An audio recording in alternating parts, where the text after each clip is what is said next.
Okay, Ron wanted me to do a video of the garden just to kind of give everybody an idea of what we're growing and putting in our green smoothies and Shakeology, and other stuff, just because we like to grow fresh vegetables for ourselves and for the neighbors and friends, and we just give it away and hope people enjoy it.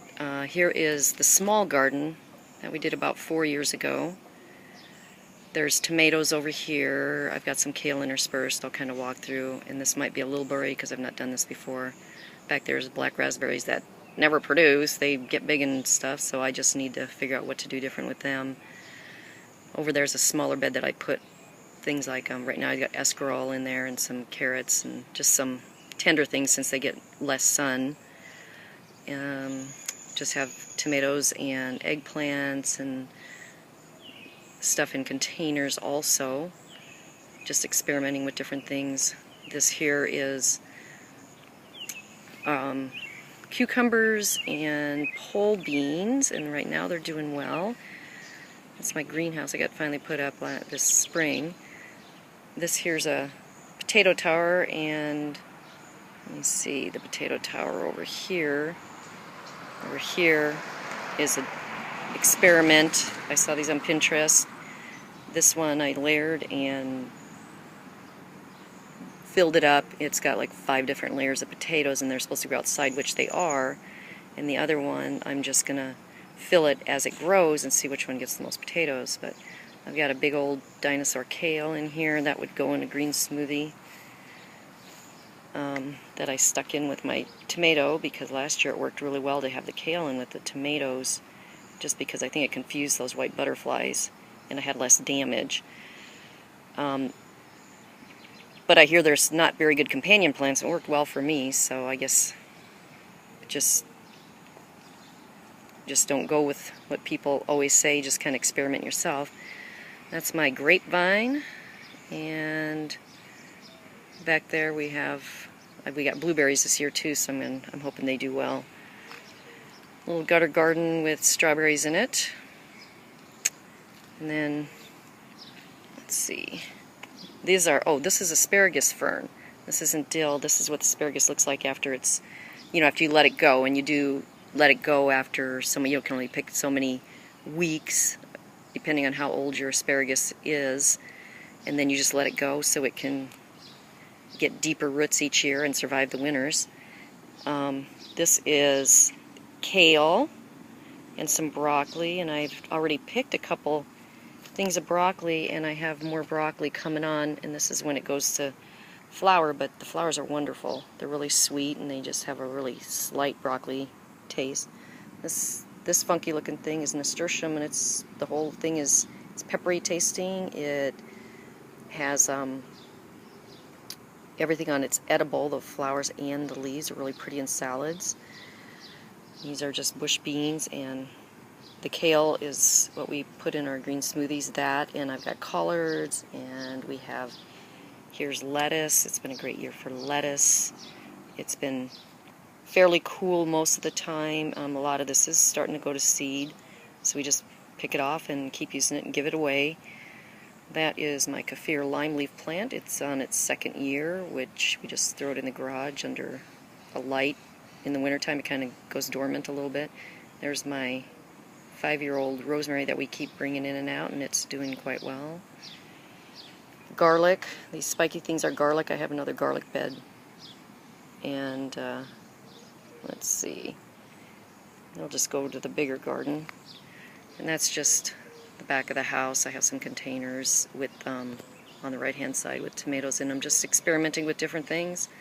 I have a lot of basils and mints, and that's my bay leaf plant, which that bay leaf's been all over the place. It's been in Vermont, and he's been sent to Maine. I mean, he's been giving leaves everywhere. It's just nice to have fresh bay leaf versus the dried stuff from the store. This is just, I stuck some collards in here and some dinosaur kale with the flowers. Just kind of mix it up, try and deter some bugs. Let's see, same over here. This is the entrance to the big garden. Ron built me this arbor a couple years ago for my birthday. And I've got a cleome growing on it that Gertie gave me, so we're going to hope that does really well here. Some more asparagus ferns that I planted, and here's some more asparagus. This is the kale and broccoli. This is broccoli, Swiss chard, and then big old kale over there. I also have some cabbages back there. I have these covers on because it's gotten so hot that some of my stuff started to burn. And here's all the different kales. There's so many different kinds, and that's a dinosaur kale, and these are white Russian and red Russian, and they're a lot tender than the curly kale you saw earlier that like you get in the store. They're really tender and very mild flavored, and I'm hoping to winter some of those over in the greenhouse this year. And all these onions, these are Egyptian walking onions that I've given away.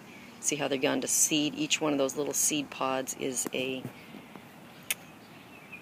one of these is an onion. So you can just break each one of these off and you plant it and you have more onions. And that's why I have so many, because I've been doing that for a couple of years, and I started out with 8 plants. That is one of my gutter gardens.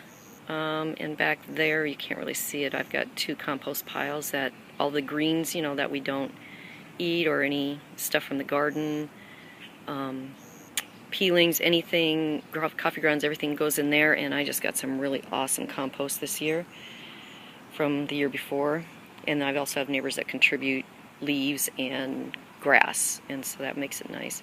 This is there's some Swiss chard in here mixed in because there is sweet potatoes in here, and they will cover this ground, and that protects the bases of the other plants, and they just do really well because you don't have to do so much watering. And this is going to be some regular onions I'm trying, but I don't know what's happening to them since I've never grown before. I think something walked on them. And just kind of have, oh, that's an eggplant already flowering, and it's really liking the spot, and the little aphid bugs haven't got it yet.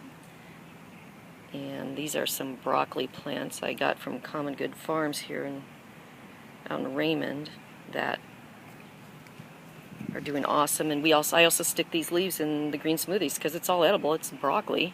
It's just in the cabbage family. This is my herb garden. I just have that dedicated just for different stuff. This spiky thing is garlic chives, and they just do awesome. This is one bed back here that I have tomatoes in. I couldn't do any more back here because I had planted tomatoes in the other 3 beds, and you gotta rotate them. So this is my we have beets and kohlrabis and baby bok choys that are going to seed, and black-seeded Simpson lettuce back there. And this is some arugula. So we have a wide variety of everything. I just, just plant different stuff and see what grows. And this is beets. There's some kohlrabis back there. They're doing really well. I had one the other day. It was awesome. Very sweet and tender, and a lot of these are getting ready to be able to pick. So Candace, if you're watching this, you need to come over. These are, like I said, the baby bok choys that are kind of going to seed. But the beet greens are just wonderful. They're doing awesome. This is borage. It is an edible plant, and it tastes like cucumber, and look at how beautiful that is. The bees love it. I haven't seen a lot of bees this year. That kind of worries me for pollination. Yeah, and there's my lemon verbena that takes over everything, and it's not lemon verbena, lemon balm that takes over everything, and I'm always having to cut that thing back. This is a 3rd cutting. Whacked it back, and look at how big it is already. And I've got some different basils back here. Oops, sorry. And I've got basil planted amongst all my tomatoes, and I make pesto, so you can never have too much basil. Plus the tomatoes like it. This is my wonderful lettuce garden this year. It's been rainy and cooler, and so the lettuce has done great. And there's also some spinach in here. So, and then there's some various things along the fence. I've got peas and stuff I'm still picking. We just picked some the other day. And that's it for the garden.